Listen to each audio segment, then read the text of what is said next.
Quiero verificar que estemos transmitiendo apropiadamente.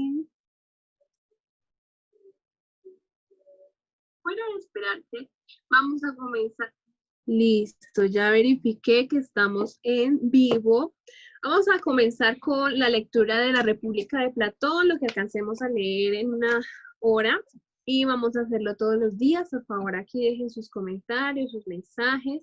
Yo sé que no es muy fácil este tipo de lecturas y muchas veces nos cuesta trabajo, pero bueno, hay que comenzar por algo.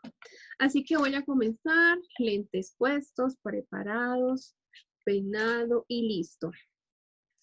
Quiero que sepan que esta es una obra que se conoce de Platón, es parte de la filosofía antigua, la leemos mucho en el derecho quienes somos abogados y por supuesto los filósofos. Entonces, vamos a comenzar. Bienvenidos a este video, a este canal. Por favor, suscríbete si estás en YouTube. Si estás en Facebook, dale like y comparte. Y disfruta la lectura que yo voy a hacer mientras tú haces otro tipo de actividades. ¿Por qué no?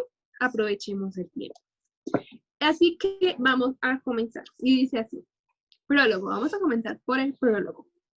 La República está considerada y en efecto es la más importante obra de Platón, pues en ella está resumida toda su filosofía política, incluso su ethos o ética en griego. Para angustias vitales del ateniense, para el cual según Gilbert Murray ninguna sutileza es difícil, entiende con facilidad cómo la República es el exorcismo de la tendencia, digamos que genética, de Platón hacia la política. Al ser descendiente de reyes como Solón y participar por pertenecer al partido político oligárquico que fue presidido por Critias, su primo. Era también ciudadano de una polis, ciudad completamente politizada después de la guerra contra los persas, en donde la presencia de un hombre dedicado exclusivamente a la filosofía era condenable e incómoda. Recordemos la muerte de Sócrates, su amado maestro. Estas circunstancias hicieron que la contradicción entre la idea y su realización en el mundo tangible siempre se hiciera presente en la vida de este filósofo, quien muchas veces intentó llevar a la práctica su ideario político, siempre con un resultado final de fracaso frente a los intereses propios y de los gobernantes. La República consta de 10 libros. En ella se discute el problema de qué es la justicia y por eso la obra tiene el subtítulo La justicia. Los libros primero y segundo son una discusión sobre la definición de la justicia, en un estilo muy socrático, dialogando. En el primer libro nos narra cómo Sócrates, habiendo ido a Pireo a presenciar una ceremonia religiosa, regresa a pie y se reúne en su casa con unos amigos para discutir. En este libro se dice que tener riquezas en la vejez es mejor, porque no se teme así no haber pagado las deudas antes de morir, ni de haber dejado de hacer los sacrificios a los dioses. Céfalo, uno de los personajes, tiene una concepción de la justicia que es la tradicional. Sócrates lo ataca. Dice que la justicia es la verdad. Se debe devolver a cada uno lo que de él se ha recibido, pero que eso no es todo. A los amigos se les debe hacer el bien sin jamás hacerles el mal. Un hombre justo no debe hacer el mal, aunque el mal solo se puede hacer en la guerra. La pregunta es, La pregunta que se deduce es, ¿cuándo en tiempo de paz va a tener funciones el hombre justo? Claro. Viene después un hondo tratamiento acerca de las convenciones y contratos en que esté en juego la prestación de dinero y no de especies. Trasímaco, otro personaje del diálogo, afirma que la justicia sería el interés del más fuerte, la búsqueda de lo personal sin dar importancia a los medios que se utilicen para lograrlo.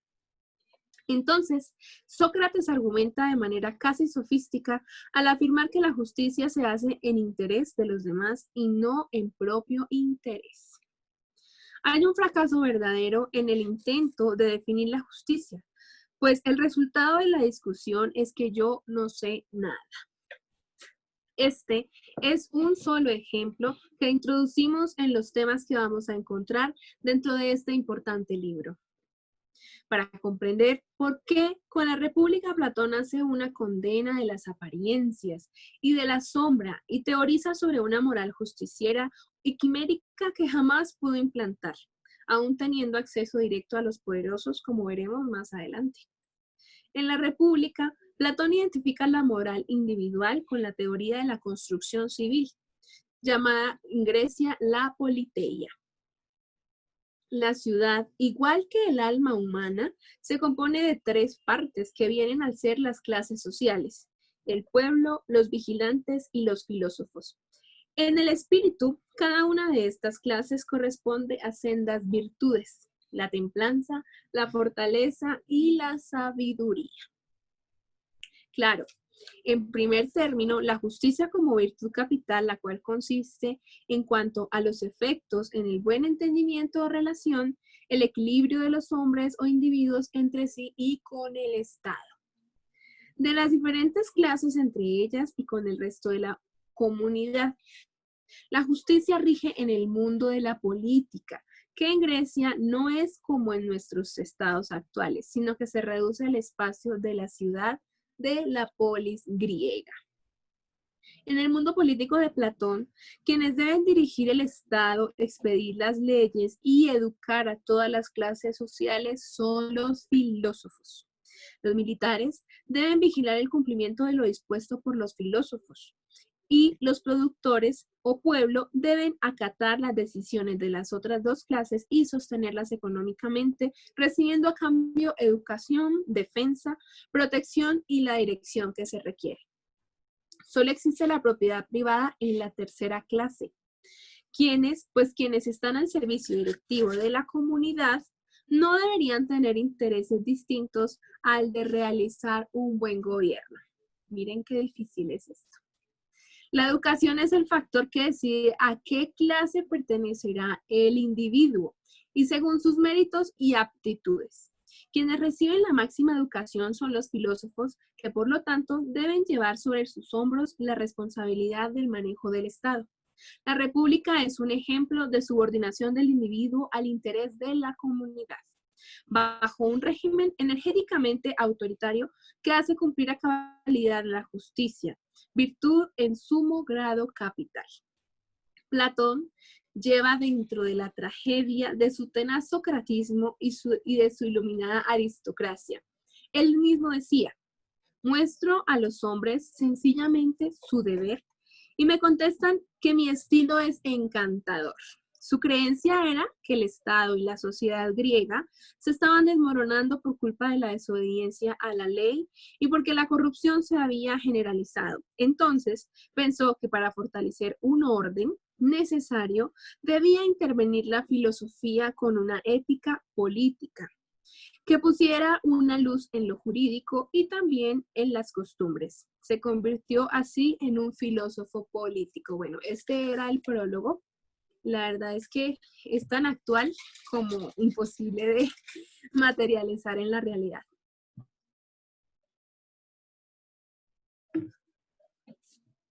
Ahora vamos a comenzar con el libro primero.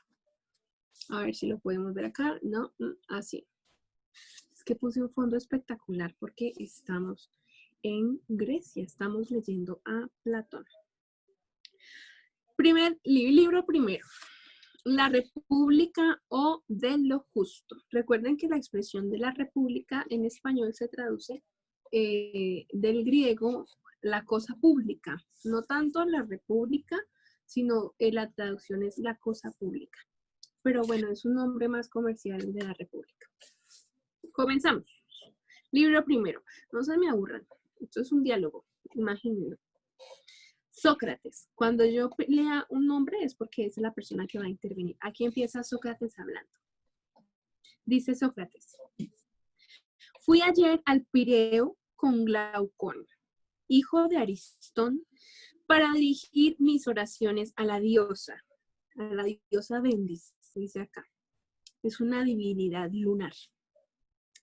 y ver cómo se verificaba la fiesta que por primera vez iba a celebrarse. La pompa de los habitantes de aquel punto me pareció muy preciosa, pero a mi juicio, la de los tracios no se quedó atrás. Terminada nuestra plegaria y vista la ceremonia, tomamos el camino de la ciudad. Polemarco, hijo de Céfalo, al vernos desde lejos, mandó al esclavo que le seguía que nos alcanzara y nos suplicara que le aguardásemos. El esclavo nos alcanzó y tirándome por la capa dijo: Polemarco os suplica que le esperéis. Me volví y le pregunté que dónde estaba su amo. Me sigue, respondió. Esperadle un momento. Le esperamos, dijo Glaucón. Un poco después llegaron Polemarco y Adimanto, hermano de Glaucón, Nicérates, hijo de Nicias, y algunos otros que volvían de la pompa. Una pompa es una fiesta, ¿no? Polemarco, al alcanzarnos, me dijo: Sócrates, me parece que os retiráis de la ciudad. No te equivocas, le respondí. ¿Has reparado cuántos somos nosotros? Sí, pues o sois más fuertes que nosotros o permaneceréis aquí. Hay otro medio que es convenceros de que tenéis que dejarnos marchar. ¿Cómo podremos convencernos si no queremos escucharos? En efecto, dijo Glaucón, entonces no es posible. Pues bien, dijo Polemarco, estad seguros de que no os escucharemos. ¿No sabéis, dijo Adimanto, que esta tarde la carretera de las antorchas encendidas en honor de la diosa se hará a caballo? ¿A caballo? Es cosa nueva. ¿Correrán a caballo teniendo en la mano las antorchas que en la carrera habrán de entregar los unos a los otros? Sí, dijo Polemarco, y además habrá una velada que merece la pena de verse. Iremos allá después de cenar y pasaremos el rato alegremente con muchos jóvenes que allí encontraremos. Quedaos pues y no os hagáis más del rogar. Ya veo que es preciso quedarse, dijo Glaucón. Puesto que lo quieres así, le respondí, nos quedaremos.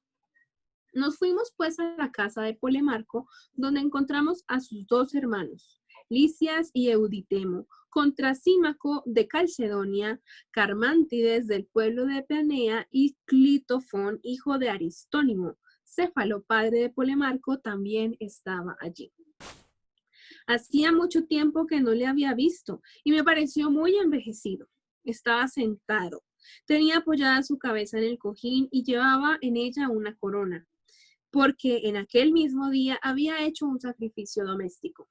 Junto a él nos situamos en los asientos que estaban colocados en círculo. Apenas me vio Céfalo, me saludó y dijo: Sócrates, muy pocas veces vienes al Pireo, a pesar de que nos darías mucho gusto en ello. Si yo tuviese fuerzas para ir a la ciudad, te ahorraría el trabajo de venir aquí y yo mismo iría a verte. Si en lo sucesivo procuras venir muchas veces, te estaré muy agradecido, porque debes saber que a medida que los placeres del cuerpo me abandonan, encuentro mayor encanto en la conversación. Ten, pues, conmigo este miramiento, y al mismo tiempo conversarás con estos jóvenes sin olvidar por esto un amigo que tanto te aprecia. Yo, Céfalo, le dije, me complazco infinito en conversar con los ancianos, como se hallan al término de una carrera que quizá haremos de recorrer nosotros un día. Me parece natural que averigüemos de ellos si el camino es penoso o fácil. Y puesto que tú estás ahora en esta edad que los poetas llaman el umbral de la vejez, me complacerás mucho si me dijeras lo que tú piensas en este punto y si consideras semejante situación como lo más cruel de la vida.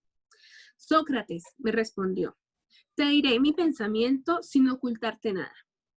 Me sucede muchas veces, según el antiguo proverbio, que me encuentro con muchos hombres de mi edad y toda la conversación por su parte se reduce a quejas y lamentaciones. Recuerdan con sentimiento los placeres del amor, de la mesa y todos los demás de esta naturaleza que disfrutaban en su juventud. Se afligen de esta pérdida como si fuera la pérdida de los más grandes bienes. La vida entonces era dichosa, dicen ellos, mientras que la presente no merece ni el nombre de la vida. Algunos se quejan además de los ultrajes a que se les expone la vejez de parte de los demás. En fin, hablan solo de ella para acusarla, considerando la causa de mil males. Tengo para mí, Sócrates, que no dan en la verdadera causa de estos males, porque si fuese solo la vejez, debería producir indudablemente sobre mí y sobre los demás ancianos los mismos efectos, porque he conocido a algunos de un carácter bien diferente y recuerdo que, encontrándome en cierta ocasión con el poeta Sófocles, como le preguntaran en mi presencia si la edad le permitía aún gozar de los placeres del amor, el Dios me libre, respondió, a largo tiempo que he sacudido el yugo de ese furioso brutal tirano.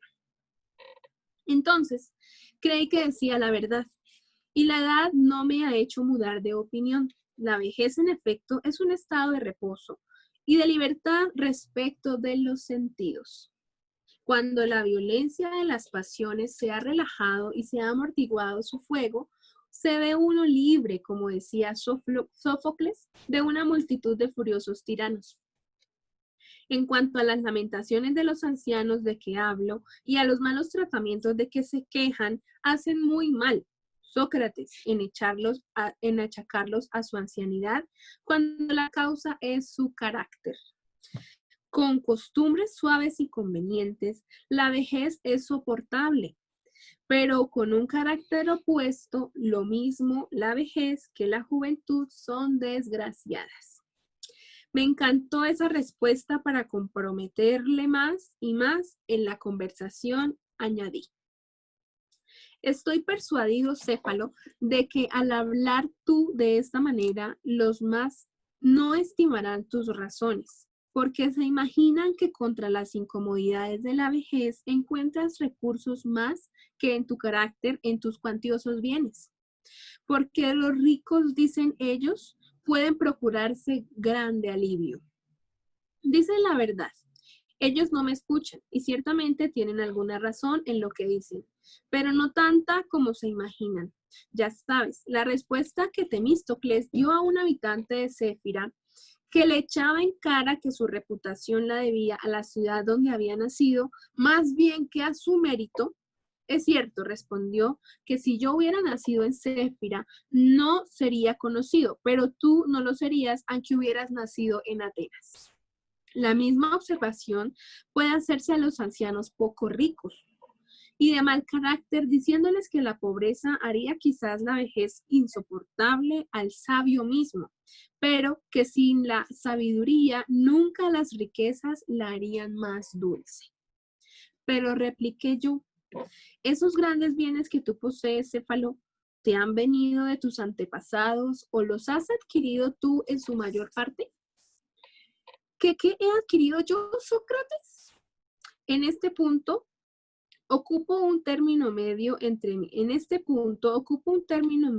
mi abuelo y mi padre, porque aquel cuyo nombre llevo, habiendo heredado un patrimonio poco más o menos igual al que yo poseo ahora, hizo adquisiciones que excedieron en mucho a los bienes que había recibido. Y mi padre, Lisanias, me ha dejado menos fortuna que la que me ves ahora. Yo me daré por contento si mis hijos encuentran después de mi muerte una herencia que no sea ni inferior ni muy superior a la que yo encontré a la muerte de mi padre.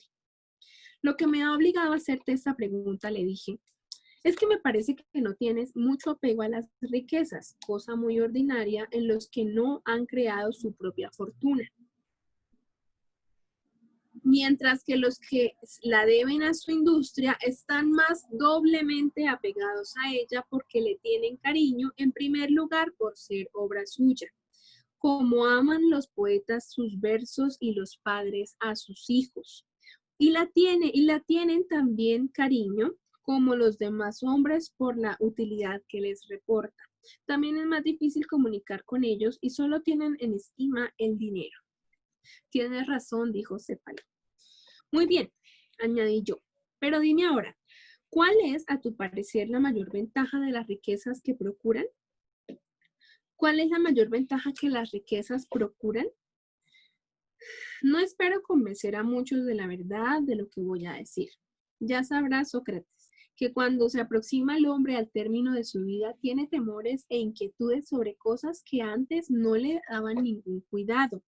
Entonces se presenta al espíritu lo que se cuenta de los infiernos y de los suplicios, porque están allí preparados para los malos. Se comienza a temer que estos discursos, hasta entonces tenidos como fábulas, sean otras verdades, ya proceda esta aprehensión de la debilidad de la edad o ya de que se ven con más claridad tales objetos a causa de su proximidad.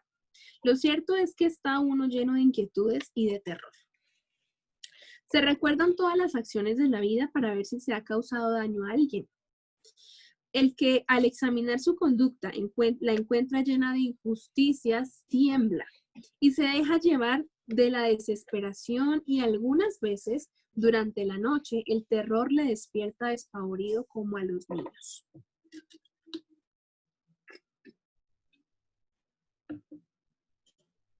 Pero el que no tiene ningún remordimiento ve sin cesar en pos de sí una dulce esperanza que sirve de nodriza en su ancianidad, como dice Píndaro, que se vale de esta graciosa imagen al hablar del hombre que ha vivido justa y sanamente. Abro comillas. La esperanza le acompaña, meciendo dulcemente su corazón y amamantando su ancianidad. La esperanza que gobierna a su gusto el espíritu fluctuante de los mortales. Está esto admirablemente dicho, y porque las riquezas preparan a tal porvenir y son este fin un gran auxilio, es por lo que a mis ojos son tan preciosas, no para todo el mundo, sino solo para el sabio. Porque a ellas debe en gran parte el no haberse visto expuesto a hacer daño a tercero, ni aún sin voluntad, ni a usar de mentiras, con la ventaja, además, de abandonar este mundo libre del temor de no haber hecho todos los sacrificios convenientes a los dioses o de no haber pagado sus deudas a los hombres. Las riquezas tienen más otras ventajas, sin duda, pero bien pesado todo, creo que daría estas la preferencia sobre todas las demás, por el bien que proporcionan al hombre sensato. Nada más precioso, repuse yo, que lo que dice Céfalo. Pero ¿está bien definida la justicia, haciéndola consistir simplemente en decir la verdad o en dar a cada uno lo que se le ha recibido? O más bien, ¿son estas cosas justas o injustas según las circunstancias? Por ejemplo, si uno después de haber confiado sus armas a su amigo, se las reclamase estando demente, todo el mundo conviene en que no debería devolvérselas y yo cometería un acto injusto dándoselas. También están todos los acordes que obrarían mal. También están todos acordes en que obraría mal, si no disfrazaba algo la verdad, atendida a la situación en que su amigo estaba. Todo es cierto. Por consiguiente, la justicia no consiste en decir la verdad ni en dar a cada uno lo que le pertenece. Sin embargo, en eso consiste, dijo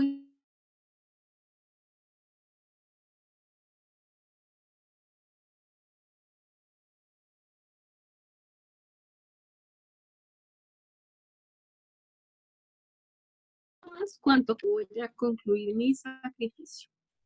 ¿Es Polemarco el que te sustituirá?, le dije yo. Sí, repuso Céfalo, sonriéndose al mismo tiempo, salió para ir a terminar su sacrificio. Dime pues, Polemarco, puesto que ocupas el lugar de tu padre, lo que dice Simónides de la justicia, y dime también en qué comparte su opinión. Dice que el atributo propio de la justicia es dar a cada uno lo que se debe. Y en esto encuentro que tiene razón. Difícil es no someterse a Simónides porque era un sabio, un hombre divino. Pero ¿entiendes quizás, Polemarco, lo que quiere decir con esto? Yo no lo comprendo. Es evidente que no entiende que deba darse un depósito cualquiera que él sea, como dijimos antes, cuando le pide a un hombre que no está en su razón. Sin embargo, este depósito es una deuda, ¿no es así? Sí. Luego, es preciso guardarse de devolver al que le pide si no está en su razón. Es cierto. Luego, Simónides ha querido decir otra cosa. Sin duda, puesto que piensa que debe hacerse bien a sus amigos y no dañarles en nada. Ya entiendo. No es volver a su amigo lo que se le debe, entregarle el dinero que nos ha confiado cuando solo puede recibir en perjuicio suyo. ¿No es este el sentido de las palabras de Simónides? Sí, pero ¿debe darse a los enemigos lo que se les debe? Sí, sin duda, lo que se les debe, pero a un enemigo no se le debe más que lo que le conviene que se le deba, es decir, el mal. Simónides, por tanto, se ha explicado como poeta de una manera enigmática sobre la justicia, puesto que ha creído al parecer que consistía en dar a cada uno lo que le conviene, aunque se haya servido de otra expresión. Así parece. Si alguno le hubiese preguntado, Simónides, la medicina, ¿a quién da lo que le conviene y qué es lo que le da? ¿Qué crees que habría respondido? Que le da al cuerpo alimentos, bebidas, remedios convenientes. Y del arte del cocinero, ¿qué da? ¿Y a quién da lo que le conviene? Da a cada manjar su sazón. Y este arte se llama justicia, y este arte que se llama justicia, ¿qué da y a quién da lo que conviene? Sócrates. Si hemos de atendernos a lo que se ha dicho más arriba, la justicia hace bien a sus amigos y mal a sus enemigos. Entonces Simónides llama la justicia hacer el bien a sus amigos y mal a sus enemigos. Por lo menos así me parece. ¿Quién puede hacer mayor bien a sus amigos y mayor mal a sus enemigos en caso de enfermedad? El médico. Y en el mar, en caso de peligro, el piloto. El hombre justo en qué ocasión puede hacer mayor bien a sus amigos y mayor mal a sus enemigos? En la guerra, a mi parecer, atacando a los unos y defendiendo a los otros. Muy bien, mi querido Polemarco, pero no hay necesidad de tropezar con el médico cuando no hay enfermedad. Eso es cierto. Ni con el piloto cuando no se está en el mar. También es cierto. Por la misma razón, ¿es inútil el hombre justo cuando no se hace la guerra? Yo no lo creo. Entonces la justicia sirve también en tiempo de paz, ¿sí? Pero la agricultura sirve también en este tiempo, ¿no es así? Sí. En la recolección de los frutos de la tierra, sí. Y en el oficio del zapatero sirven en igual forma, sí. ¿Me dirás que sirve para tener calzado? Sin duda. Dime ahora en qué es útil la justicia durante la paz. Es inútil en el comercio. ¿Entiendes por esto las relaciones en los negocios mercantiles o en alguna otra cosa? No, en eso mismo lo que yo entiendo. Cuando se quiere aprender a jugar a los dados, ¿a quién conviene asociarse? ¿A un hombre justo o a un jugador de profesión? A un jugador de profesión. Y para la construcción de una casa, ¿vale más dirigirse a un hombre justo que al arquitecto? Todo lo contrario. Mira, todo lo contrario. Más así como para aprender la música,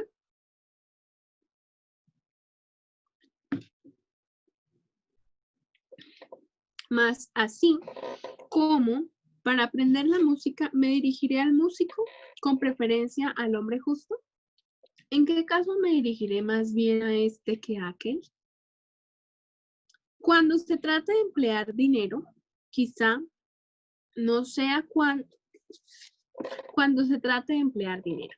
Quizá no sea cuando sea preciso hacer uso de él, porque si quiero comprar o vender un caballo en unión con otro, me asociaré en preferencia a un chalán. Yo pienso lo mismo, y con el piloto o el arquitecto si se trata de una nave. Sí, ¿en qué pues me será el hombre justo particularmente útil cuando quiera ayudar con algún destino de mi dinero? Cuando se trate, Sócrates, de poner en depósito y conservar el dinero.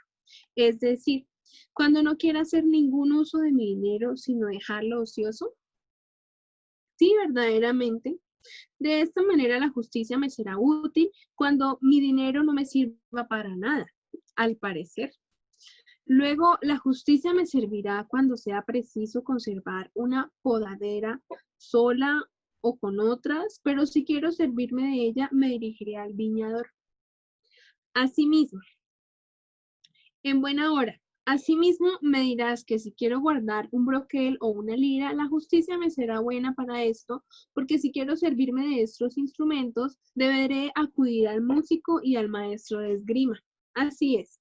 Y en general, trátese de la cosa que se quiera, la justicia me será inútil siempre que quiera servirme de esa cosa y útil cuando no me sirva de ella. Quizá. Pero querido mío, la justicia no es de gran importancia si solo es útil para las cosas de que no hacemos uso. Atiende a lo que te voy a decir. Es el que es más diestro para dirigir golpes, sea en la guerra, sea en la lucha, ¿no lo es también para librar de los que le dirijan? Sí, el que es hábil para preservarse de una enfermedad y prevenirla, ¿no lo es al mismo tiempo capaz de darla al otro? Lo creo. ¿Quién es, quién es el más a propósito de salvar un ejército? ¿No lo es el que sabe burlar los designios y los proyectos del enemigo? Sin duda. Por consiguiente, el mismo hombre que es a propósito para guardar una cosa, lo es también para hurtarla. Luego, si el justo es a propósito para guardar el dinero, lo será también para disiparlo. Por lo menos en una consecuencia de lo que es una consecuencia de lo que acabamos de decir. Luego, el hombre justo es un bribón. Esta idea pudiste tomarla de Homero, que alaba mucho a Autólico, abuelo materno de Ulises, y dice que superó a todos los hombres en el arte de robar y engañar. Por consiguiente, según Homero, Simónides y tú, la justicia no es otra cosa que el arte de robar para hacer bien a los amigos y mal a los enemigos. ¿No es así como tú lo entiendes? No, por Júpiter, no sé lo que he querido decir. Me parece, sin embargo, que la justicia consiste siempre en favorecer a sus amigos y dañar a sus enemigos. ¿Pero qué entiendes por amigos? ¿Son los que nos parecen hombres de bien o los que son en realidad, aun cuando no los juzguemos tales?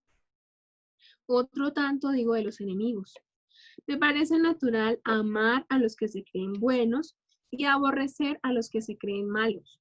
No es frecuente que los hombres se engañen sobre este punto y tengan por hombre de bien al que lo es solo en apariencia o por un bribón al que es hombre de bien. Convengo en ello. Aquellos a quienes eso sucede tienen por enemigos hombres de bien y por amigos hombres malos. Y así respecto de ellos, la justicia consiste en hacer el bien a los malos y mal a los buenos. Así parece. Pero los buenos son justos e incapaces de dañar a nadie, ¿es cierto? ¿Es justo por consiguiente, según dices, causar mal a los que no nos lo causan? Nada de eso, Sócrates. Y es un crimen decirlo. Luego, será preciso decir que es justo hacer daño a los malos y hacer bien a los buenos. Eso es más conforme a la razón de lo que decíamos antes.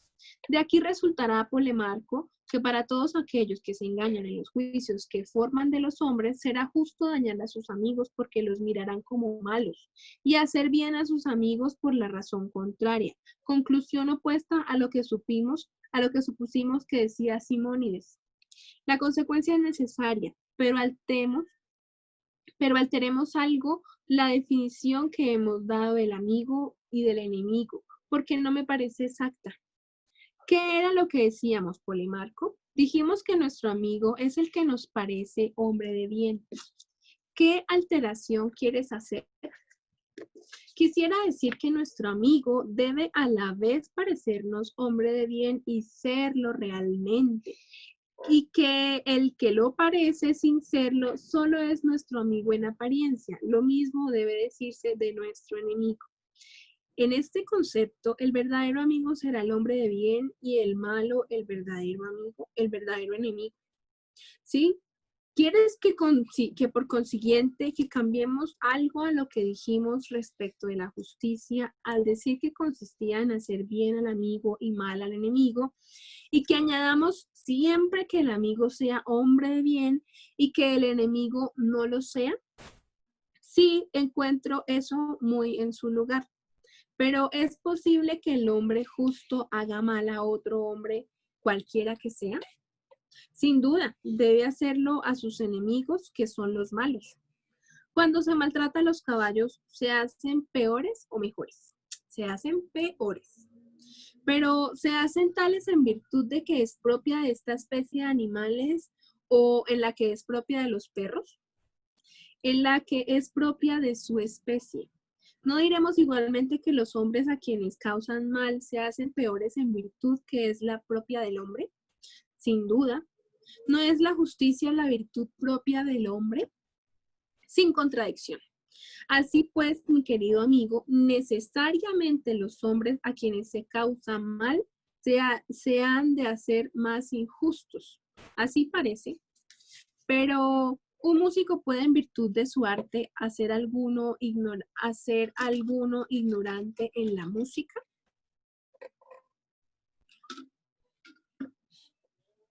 Eso es imposible.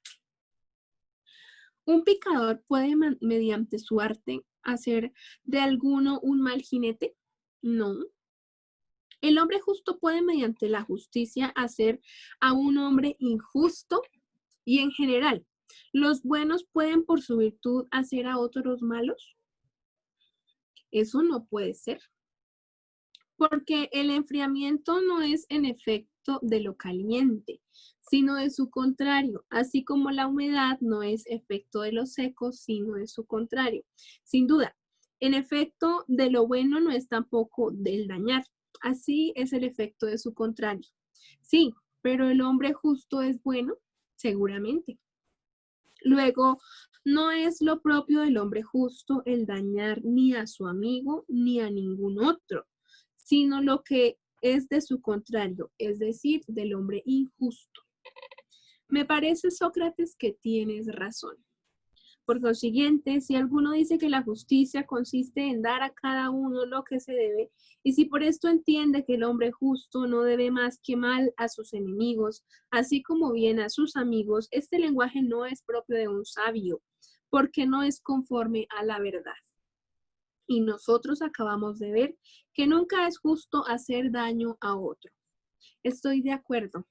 Y si alguno se atreve a sostener que semejante máxima de Simónides, de Vías, de Pitaco o de cualquier otro sabio, tú y yo lo desmentiremos. Estoy dispuesto a ponerme de tu lado. ¿Sabes de quién es la máxima que es justo hacer bien a sus amigos y mal a sus enemigos? ¿De quién? Creo que es de Periandro, de Pérdicas, de Jerjes, de Ismanías el tebano o de cualquiera otro rico y poderoso. Dice la verdad. Sí, pero puesto que la justicia no consiste en eso, entonces ¿en qué consiste?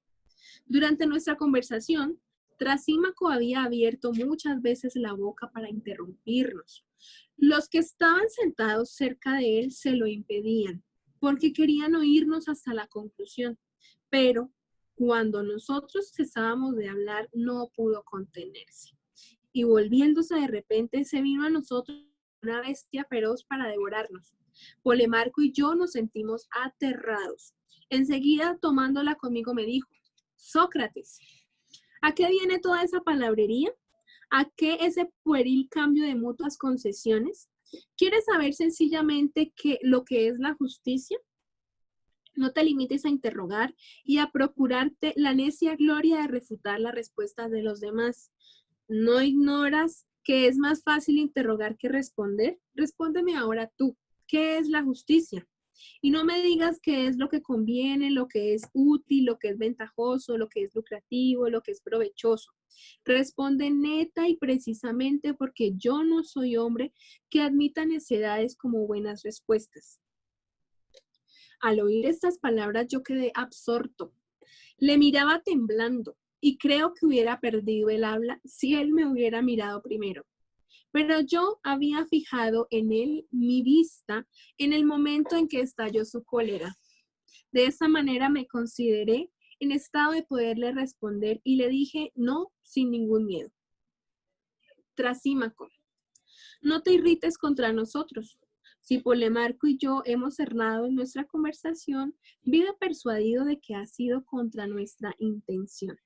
Si buscáramos oro, no nos cuidaríamos de engañarnos uno a otro, haciendo así imposible el descubrimiento.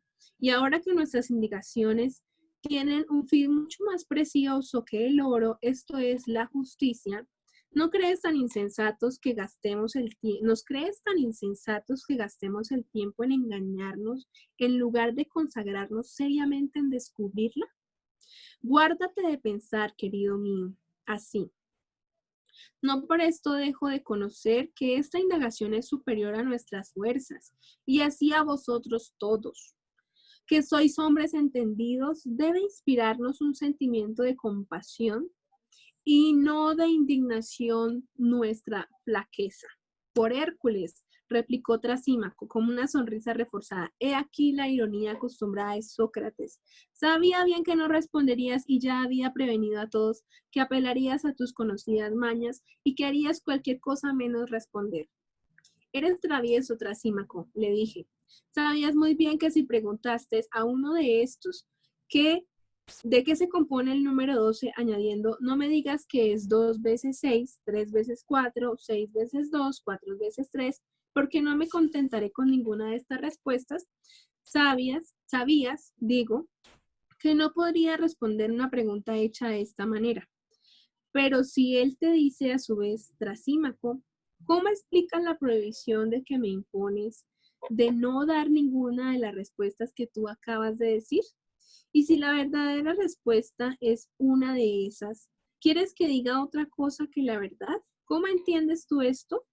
¿Qué podrías responderle? ¿Tiene verdaderamente, dijo Trasímaco, eso algo que ver con lo que yo dije? Bueno, vamos a dejar hasta acá. Vamos a la página número 23 y mañana continuaremos con nuestra lectura. Está interesante, ¿no? Muchas gracias por estar aquí. Recuerden compartir este video y nos vemos mañana. Bye.